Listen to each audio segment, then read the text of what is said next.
Gun man जो थे वो अपनी गन्स निकालकर ऐसे टाइम पे रोड के बीच में खड़े हो गए जब एक रेड लाइट की वजह से गाड़ियां रुक जाती हैं। आपको पता है ना, रेड लाइट होती है, येलो लाइट होती है, फिर ग्रीन लाइट होती है तो गाड़ियां चल पड़ती हैं। रेड लाइट की वजह से गाड़ियां रुक गई तो उन दो गन मैन ने फौरन वो निकले, उन्होंने लिबादा कुछ और ओढ़ा हुआ था अपना, उन्होंने हुलिया चेंज किया हुआ था, गन निकाली, उन्होंने फायरिंग कर दी, अंधाधुंध फायरिंग कर दी, यानी इट वॉज अ ब्लाइंडली वो फायर करते जा रहे थे, जिसमें 6 लोग मारे गए और तकरीबन 30 जख्मी हुए। कई हमारे पास कुछ रिपोर्ट्स आ रही हैं कि 8 लोग जख्मी हुए, कई सी रिपोर्ट्स आ रही हैं कि 30 जख्मी हुए, लेकिन एनीवेज जख्मी लोग हुए हैं। अब बात यह कि इन दो गनमैन को, पैलेस्टीनियन गनमैन को मारने के लिए एक इसराइल के एक ऑफ ड्यूटी सोल्जर खड़े हुए थे। ऑफ ड्यूटी सोल्जर का मतलब होता है कि जो सोल्जर ऑफ ड्यूटी हो, असल में उसकी ड्यूटी मिलिट्री की है लेकिन वो भी छुट्टियों पे आया हुआ है, तो उसके पास गन होगी, जाहिर बात है, और एक सिविलियन के पास भी गन थी। तो इन दोनों लोगों ने उन दो गनमैन्स को मार दिया ऑन द स्पॉट, उनको शूट कर दिया, लेकिन बदले में 6 लोग और भी मारे गए। अब हमास की तरफ से एक बड़ा इंपॉर्टेंट स्टेटमेंट आया। हमास इस बारे में क्या कह रहा है ये जानना बड़ा जरूरी है। फिर मैं आपको बताऊंगा कि महमूद अब्बास साहब क्या कह रहे हैं।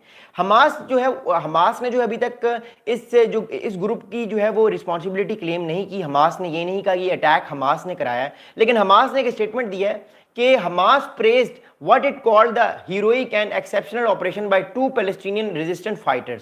हमास ने कहा है कि 2 पैलेस्टीनियन फ्रीडम फाइटर्स ने ये एक बहुत ज़बरदस्त काम किया है, लेकिन हमास ने ये नहीं कहा कि ये रिस्पॉन्सिबिलिटी हमास की है। हमास ने दरअसल ये कहा है कि जो फ्रीडम फाइटर्स ने ये अटैक किया है, ये दरअसल हमास इससे खुश है और हमास इन लोगों को जो है वो पूरी तौर पे सल्यूट करता है और हमास इनके साथ बहुत खुश है और इनको ये हीरो हैं पैलेस्टीन के। तो हमास की तरफ से ये स्टेटमेंट आया। अब फ्रांस के प्रेसिडेंट इमैनुअल मैक्रोन ने बहुत इसको कंडेम किया है, इस मंडे के अटैक को।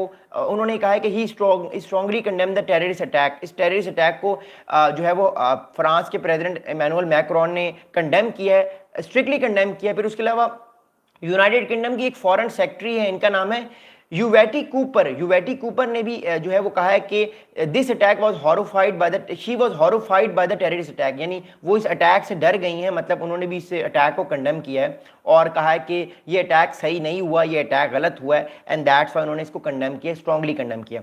दूसरी तरफ जो पैलेस्टीन के प्रेसिडेंट हैं, पैलेस्टीन के प्रेसिडेंट मिस्टर महमूद अब्बास साहब की तरफ से भी एक स्टेटमेंट आया है। याद रहे महमूद अब्बास साहब ने 7 अक्टूबर का अटैक उसको भी टेररिस्ट करार दिया था, उसको कंडेम किया था जो हमास ने किया था। और उसके अलावा जितने भी टेररिस्ट अटैक्स हैं, जितने भी अटैक्स होते हैं सिविलियन पॉपुलेशन पे इसराइल की, उसको वो कंडेम करते हैं। अब महमूद अब्बास साहब ने क्या बात की है वो मैं आपको बताता हूँ।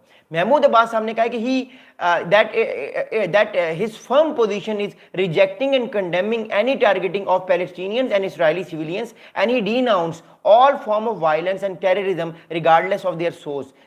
तो इसराइल के तो महमूद अब्बास ने एक जेनेरिक स्टेटमेंट दी है कि वो हर अटैक को कंडेम करते हैं, चाहे वो इसराइली लोगों पे हो, पैलेस्टीनियंस पे हो। ये अटैक किसी भी इंसानियत के लिए अच्छा नहीं है, इंसानियत को इससे नुकसान होता है, ह्यूमन बींग्स को इससे नुकसान होता है। तो पैलेस्टीन के जो प्रेसिडेंट हैं या पैलेस्टीनियन अथॉरिटी या वेस्ट बैंक के जो इस टाइम प्रेसिडेंट है महमूद अब्बास साहब, उन्होंने तो उसको कंडेम किया, लेकिन ओवरऑल देख सकते हैं कि आने वाले दिनों में क्या होगा। अगली बात आपको बताऊंगा।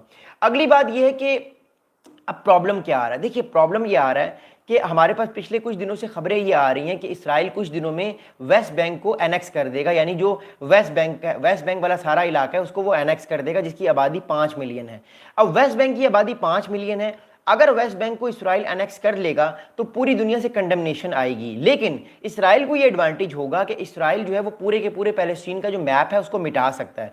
तो पैलेस्टीनियंस अभी घबराए हुए हैं कि कल को खुदा ना ख्वासा इसराइल एनेक्स ना कर ले, कहीं ये मामला उनके गले ना पड़ जाए, जिससे आने वाले दिनों में इसराइल के लिए प्रॉब्लम्स, जो पैलेस्टीनियंस हैं उनके लिए ऑलरेडी बहुत प्रॉब्लम्स हैं, तो आने वाले दिनों में पैलेस्टीनियंस के लिए प्रॉब्लम्स ना बढ़ जाएं। तो पैलेस्टीनियंस भी बहुत परेशान है इस वजह से। लेकिन according to my sources Israel ने फैसला कर लिया है कि वो आने वाले कुछ महीनों में या कुछ दिनों में वेस्ट बैंक को एनेक्स करके इसराइल की रियासत बना लेगा, इसराइल का जो है वो हिस्सा बना लेगा। That's why so this is a very important thing. But as of now हमारे पास जो रिपोर्ट है वो बड़ी हॉरिफाइंग है। रिपोर्ट ये है कि 6 लोग जो है वो मारे गए हैं इस टेररिस्ट अटैक में, जिसमें 6 किसी सिविलियन थे और तकरीबन बहुत सारे लोग जो है वो डजन्स ऑफ पीपल, 1 दर्जन से ज़्यादा लोग जो है वो इंजर्ड हुए हैं और इसराइल इसकी तहकीकात कर रहा है। लेकिन मोर इंपॉर्टेंटली इसराइल ने फायर बैक किया है, हिट बैक किया है, और इसराइल ने जो है मोर इंपॉर्टेंटली ये कहा है कि वो उन लोगों को किल करेगा जिन्होंने इस चीज़ का प्लान बनाया। एनीवेज मैं लाइव हूँ, मैं कहीं जा नहीं रहा, मैं थोड़ी देर में आ रहा हूँ। आप लोग अपने कमेंट्स करते रहे, मैं 2 मिनट में जो है वो ब्रेक लेके आता हूँ। मैं कहीं जा नहीं रहा, मैं लाइव ही हूँ, मैं आपके सवालात के जवाब दूंगा। Thank you.